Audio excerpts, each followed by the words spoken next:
जय सद्गुरुदेव। आप लोग दिव्य जीवन कथा का पाठ सुनते आ रहे हैं। पिछले भाग में आपने सद्गुरुदेव सदाफलदेव जी महाराज का अमृत उपदेश सुना था।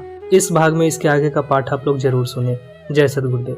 शीर्षक है सद्गुरु सदाफलदेव जी महाराज का अमृत उपदेश क्रमशः से आगे। गुहा अनुष्ठान काल में आपके सामने सिद्धियों का दिग्दर्शन हुआ था, परंतु आपने इसका समूल त्याग किया है।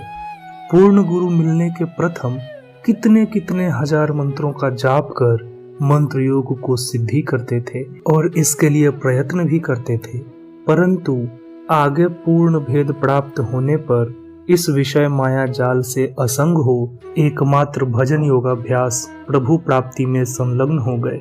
स्वामी जी ने यमुना बेतवा संगम तट वन में निवास करने के पश्चात वहां से उठने पर एक महायज्ञ कार्तिक शुक्ल एकादशी को की थी। इस यज्ञ महोत्सव में हरेक प्रकार के आधुनिक वैदिक समाजी एवं अनेक विद्वान सत्संगी पधारे थे।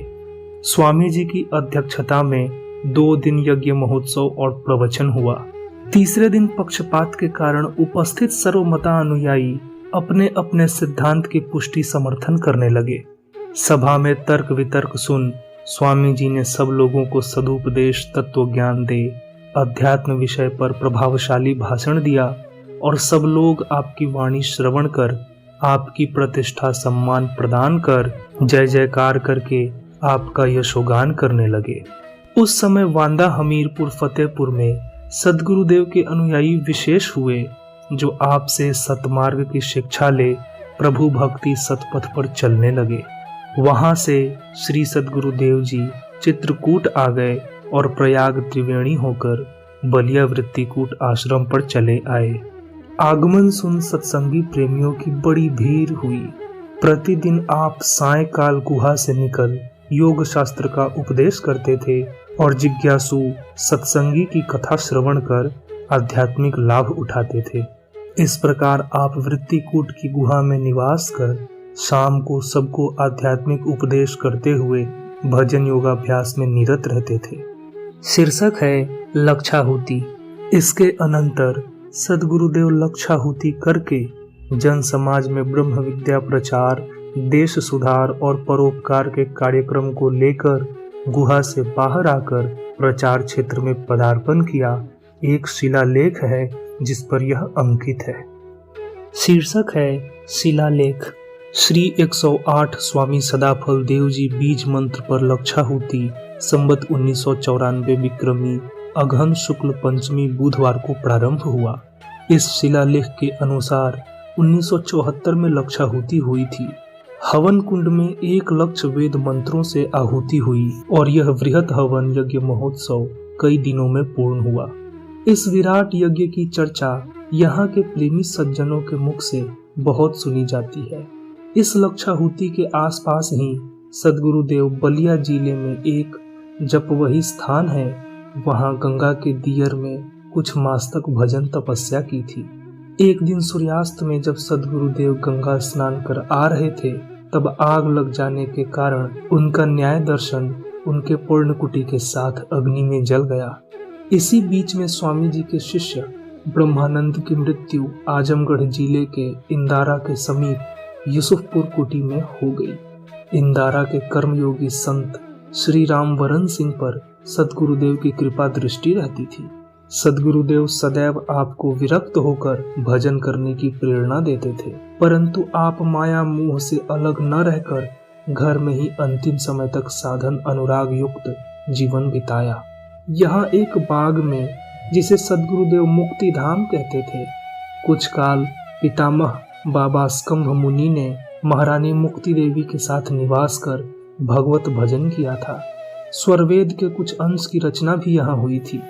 आपके सदैव स्नेह पात्र अध्यापक चंद्रदेव सिंह ने मुझे सूचित किया है कि सद्गुरुदेव बाल्यकाल से ही इंदारा आते थे और यहाँ एक अलग स्थान पर रहकर योग का साधन करते थे। चंद्रदेव सिंह और आपके परिवार पर भगवान सद्गुरुदेव जी की सदैव कृपा दृष्टि रहती थी। आज भी इंदारा मंडल के प्रेमी शिष्य सद्गुरुदेव के आध्यात्मिक ज्ञान प्रकाश के द्वारा अपने जीवन को पवित्र कर आनंदित हो रहे हैं। उसी साल संवत 1975 विक्रमी फल्गुन कृष्ण त्रयोदशी शिवरात्रि शुक्रवार को 2 बजे दिन में इन पंक्तियों के लेखक का पकड़ी ग्राम में जन्म हुआ। इस समय सद्गुरुदेव जी का विचार सर्वसम्मति से एक वैदिक विद्यालय स्थापित करने का था। आप इस लक्ष्य को लेकर आप्तकुल महाविद्यालय की घोषणा कर इसके उत्थान के निमित्त प्रयत्न करने लगे, किंतु आपने आगे चलकर इस विचार को त्याग दिया और एक रूप से ब्रह्म विद्या प्रचार के प्रोग्राम को लेकर देश में भ्रमण करने लगे। इसी समय मेरे जन्म के 9 मास पश्चात बाबा स्कंभ मुनि और जगत जननी पूजनीया पितामही महारानी मुक्ति देवी का वानप्रस्थ संस्कार हुआ। आप लोग युगल मूर्ति घर से बाहर निकल अयोध्या, ऋषिकेश, दूर स्थानों पर जाकर प्रभु भजन सुमिरन कर अपना तपोमय जीवन व्यतीत करने लगे। सद्गुरुदेव यहाँ से प्रस्थान कर दानापुर चले गए और वहीं फौज में भाषण देने के कारण राजविद्रोह धारा 131 के अनुसार गिरफ्तार कर लिए गए। शीर्षक है दानापुर केस। सन 1920 ईस्वी में, जबकि देश के अंदर राजनीतिक चेतना नहीं के बराबर थी, अंग्रेजी शासन के भय से सरकार के विरुद्ध किसी को आवाज उठाने की हिम्मत तक नहीं होती थी। उस अंग्रेजी निरंकुश रावणशाही के शासन में आपके ऊपर फौज विद्रोह का अभियोग चलाया गया। केस यह था कि आप अपने भाषण द्वारा राजविद्रोह पर फौज को भड़काने की कोशिश की है। यह केस देश में इतना व्यापक था कि चारों ओर इसकी चर्चा थी। भारत में फौज विद्रोह का यह पहला केस है। सन 1921 ईस्वी का असहयोग आंदोलन सद्गुरुदेव जी की मंगलपूर्ण जेल यात्रा से ही प्रारंभ हुआ है। सद्गुरुदेव के 1 सप्ताह जेल जाने के पश्चात सन 1921 के असहयोग आंदोलन में राष्ट्रीय नेताओं की गिरफ्तारियां प्रारंभ हुई हैं। पहली जेल यात्रा सद्गुरुदेव जी की है, क्योंकि अभी आंदोलन प्रारंभ न हुआ था और सरकार अपनी सारी शक्ति और उपायों के द्वारा देश की जागृति और स्वाभिमान को कुचल देना चाहती थी। ऐसी अवस्था में आपकी गिरफ्तारी का प्रभाव राष्ट्र के ऊपर अत्यंत गहरा पड़ा है। आपके अभियोग की चर्चा दानापुर और शहर क्या, बिहार से लेकर सारे देश भर में फैल गई। समाचार पत्रों में इसकी बड़ी ख्याति और चर्चा थी। दानापुर फौज विद्रोह में विज्ञानानंद का केस, इस शीर्षक से समाचार पत्र इस केस का संदेश सबको देते थे।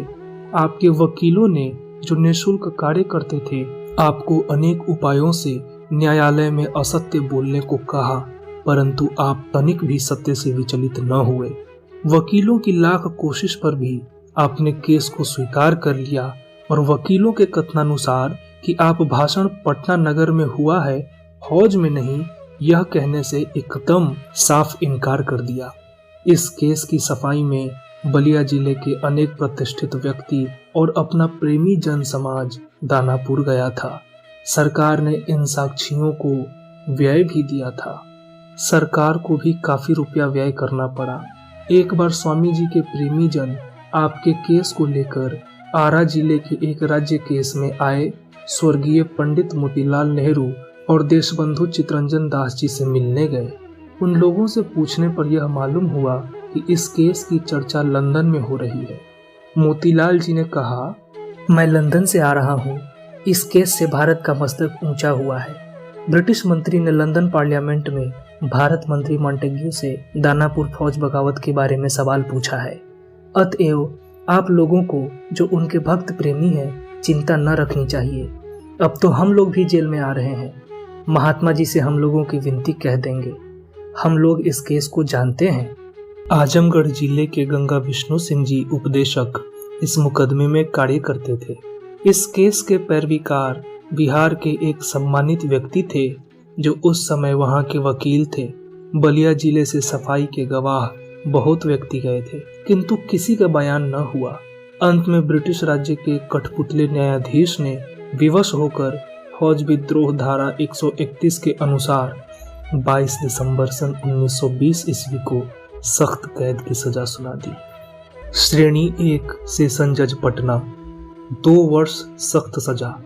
धारा 131 फौज विद्रोह। अवस्था 31 वर्ष, करा कमान वजन 121 पाउंड, 22 दिसंबर 1920 ईस्वी। इस भाग के लिए सिर्फ इतना ही। मिलते हैं अगले भाग में, तब तक के लिए जय सद्गुरुदेव।